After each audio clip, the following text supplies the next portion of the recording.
नमस्कार, आपका स्वागत है बिहार भी न्यूज चैनल में। आपने अभी तक इस चैनल को सब्सक्राइब नहीं किए हैं तो लाल रंग का बटन दबाकर सब्सक्राइब कर लें और बगल के घंटे को बजा दें ताकि बिहार के ताज़ा खबरों से संबंधित लेटेस्ट वीडियो सबसे पहले आप तक पहुंचे। बिहार के प्रारंभिक शिक्षकों के लिए खुशियों का सौगात, आंदोलन हुआ फिर तेज।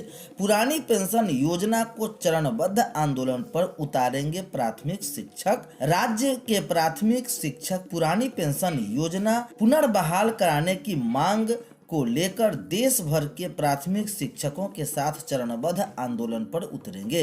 आंदोलन के प्रथम चरण में 8 जनवरी को शिक्षक प्रखंड स्तर पर धरना देंगे तथा प्रखंड शिक्षा पदाधिकारी के माध्यम से प्रधानमंत्री एवं मुख्यमंत्री को ज्ञापन देंगे। दूसरे चरण में 22 जनवरी को जिला स्तर पर धरना दिया जाएगा, जहां जिलाधिकारी के माध्यम से मुख्यमंत्री और प्रधानमंत्री को ज्ञापन भेजे जाएंगे। बावजूद मांगों पर विचार नहीं हुआ तो राज्य एवं राष्ट्रीय स्तर पर धरना और प्रदर्शन होगा। यह निर्णय अखिल भारतीय प्राथमिक शिक्षक संघ के आह्वान के आलोक में बिहार राज्य प्राथमिक शिक्षक संघ के राज्य पदाधिकारी की मंगलवार को हुई बैठक में लिया गया। इसकी अध्यक्षता संघ के अध्यक्ष ब्रजनंदन शर्मा ने की।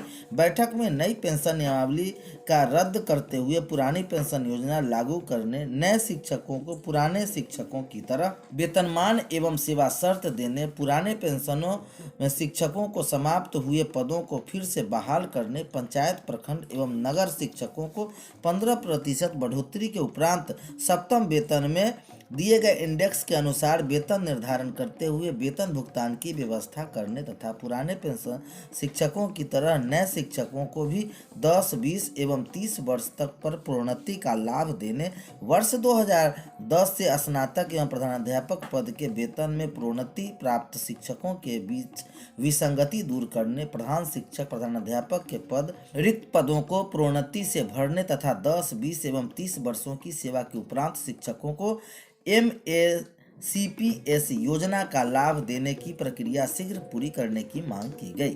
बैठक में संगठन के कार्यकारी अध्यक्ष मनोज कुमार, वरीय उपाध्यक्ष राम अवतार पांडे, उपाध्यक्ष घनश्याम यादव और महादेव मिश्र, कोषाध्यक्ष अयोध्या पासवान, मीडिया प्रभारी प्रेमचंद्र, पटना मंडल इकाई के प्रधान सचिव मिथिलेश शर्मा और भोजपुर जिला इकाई के प्रधान सचिव हरेंद्र राय मुख्य रूप से वहां उपस्थित थे। प्रकाशकों ने खटखटाए शिक्षा विभाग के दरवाजे। ये खबर आ रही है पटना से, जहां तकरीबन 75 लाख रुपए की पुस्तकों की खरीदारी के लिए बिहार शिक्षा परियोजना परिषद की शर्तों का विरोध करते हुए निविदा प्रक्रिया को तत्काल प्रभाव से रोकने की मांग शिक्षा विभाग से अखिल भारतीय हिंदी प्रकाशन संघ ने की है। इस बाबत अखिल भारतीय हिंदी प्रकाशन संघ के शिक्षा विभाग के अपर मुख्य सचिव और बिहार शिक्षा परियोजना परिषद के राज्य परियोजना निर्देशक को ज्ञापन दिया है। ज्ञापन में अखिल भारतीय हिंदी प्रकाशक संघ के महामंत्री अरुण कुमार शर्मा ने कहा कि कोरोना महामारी के चलते वित्तीय संकट से जूझ रहे प्रदेश के सभी 2 दर्जन प्रकाशक बिहार शिक्षा परियोजना परिषद द्वारा लगाई गई नई शर्त के तकरीबन 75 करोड़ की पुस्तक क्रय योजना से बाहर हो गए हैं। इससे राज्य में पुस्तक प्रकाशन व्यवसाय से जुड़े लोगों के कारोबार पर संकट उत्पन्न हो गया है। ज्ञापन में कहा गया है कि नई शर्तें जानबूझकर लगाई गई है ताकि ई टेंडर के जरिए दिल्ली के मनचाहे बड़े 7 प्रकाशकों को तकरीबन 75 करोड़ की निविदा मिल सके। नई शर्त में एक प्रकाशक के लिए 3 साल में कम से कम 2 करोड़ का टर्नओवर और कम से कम 50 लाख रुपए का एक आदेश के तहत केंद्र या राज्य सरकार को पुस्तक आपूर्ति की जाती है, जबकि प्रकाशकों एवं पुस्तक विक्रेता की इतनी बड़ी पूंजी नहीं है कि वह प्रकाशक साल में एक आदेश के तहत 50 लाख की पुस्तक आपूर्ति कर सके। खास बात यह है कि भारत सरकार के राजा राम मोहन राय लाइब्रेरी फाउंडेशन मानव संसाधन विकास मंत्रालय ने पुस्तक क्रय योजना में ऐसा कोई प्रावधान नहीं रखा है। पूरे देश में पुस्तक क्रय पर राजा राम मोहन राय फाउंडेशन का नियम लागू होता है, लेकिन दिल्ली के चंद प्रकाशकों को लाभ पहुंचाने के लिए फाउंडेशन के नियम को अनदेखी कर नई शर्तें लागू कर दी है, जिसे परेशानियों का सामना करना पड़ रहा है। विश्वविद्यालयों की वित्तीय अनियमितता के जांच करेगा कैग।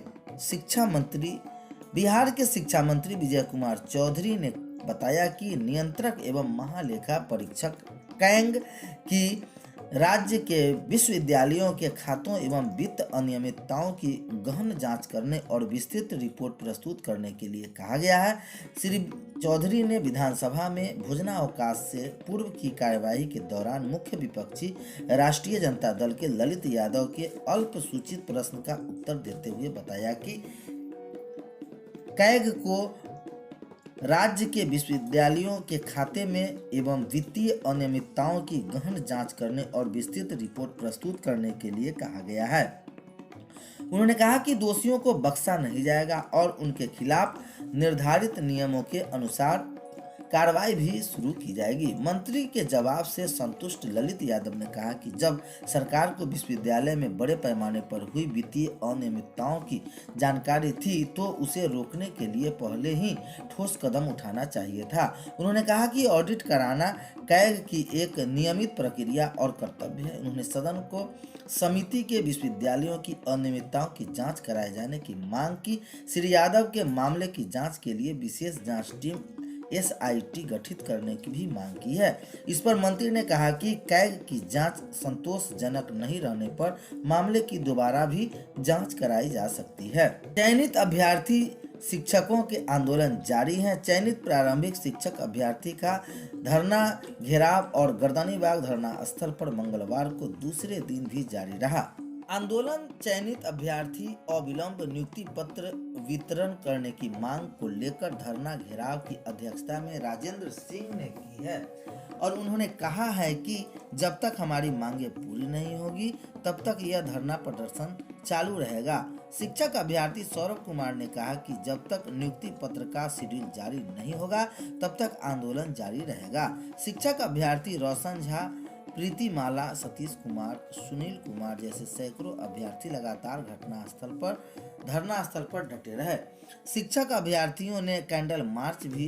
अगली खबर, प्रोजेक्ट स्कूल के अनट्रेंड शिक्षकों के जिलों से मांग की गई रिपोर्ट के आधार पर कहा गया है कि शिक्षा विभाग ने 1984 से 85 चरण के परियोजना विद्यालय के अप्रशिक्षित शिक्षकों के साथ ही प्रशिक्षण उपरांत वेतनमान स्वीकृति को लेकर जिलों से रिपोर्ट मांगी है कि इसके लिए जिला शिक्षा पदाधिकारियों को 3 दिन की मोहलत दी गई है। इस बाबत माध्यमिक शिक्षा निदेशक द्वारा जिला शिक्षा पदाधिकारियों को निर्देश दिए गए हैं कि उच्चतम न्यायालय द्वारा पारित न्यायादेश के आलोक में वर्ष 2084-85 चरण के परियोजनाओं में विद्यालय में अप्रशिक्षित महिला, अनुसूचित जाति, जनजाति कोटि के शिक्षकों को 3 वर्ष के अंदर प्रशिक्षित होने के शर्त के साथ ही सेवा की मान्यता प्रदान की गई थी। बाद में 2 वर्ष की अवधि का विस्तार करते हुए प्रशिक्षण